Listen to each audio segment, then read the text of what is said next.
Sir, వయసులో ఉన్నవాళ్ళు అక్కడికక్కడ చచ్చిపోతున్నారు సార్. కానీ ఇవన్నీ వస్తున్నాయని చెప్పి మేము ఇండస్ట్రీ వద్దంటలేము సార్.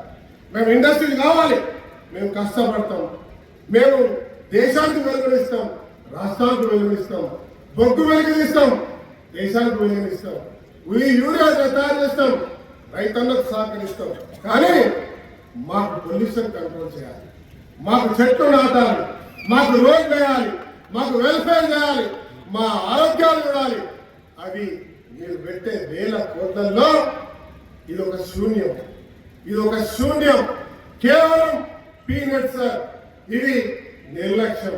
మా రాష్ట్రానికి సంబంధించిన, మా ప్రాంతానికి సంబంధించిన, మా జిల్లాకు సంబంధించిన 50 కిలోమీటర్ల దూరంలో మేము నష్టపోతున్నాం. మాకు కాకుండా మాకు వెచ్చించాల్సిన నిధులు మీరు హైదరాబాద్ లో సీసీ కెమెరాలు పెడతారు, ఇక్కడ పోలీసు వాళ్ళు అడిగితే ఏమి ఇయ్యారు. కానీ మా పోలీసు వాళ్ళు ఎవరు రాలేకుండా ఎంత కట్టడి చేస్తారు కూడా. మీకు సేవ చేస్తున్నారు, ఇక్కడ జనం పెరగాలి, ఇండస్ట్రీ రావాలి అని వాళ్ళు సహకరిస్తున్నారు. వారిని కూడా అభినందిస్తా ఉన్నారు. ఇవాళ కాస్త వస్తుంది 1,00,000 టన్నుల బొగ్గు రోజు కాలుస్తే సార్, దాంట్లో వచ్చేటువంటి కాలుష్యం ఎంతో ఒక్కసారి గమనించాలి.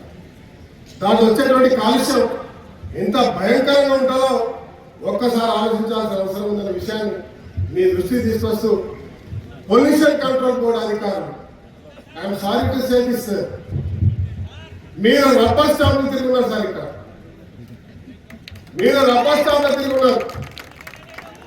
గ్రీన్ ట్రిబ్యునల్ పైన రోజు కంప్లైంట్ చేసి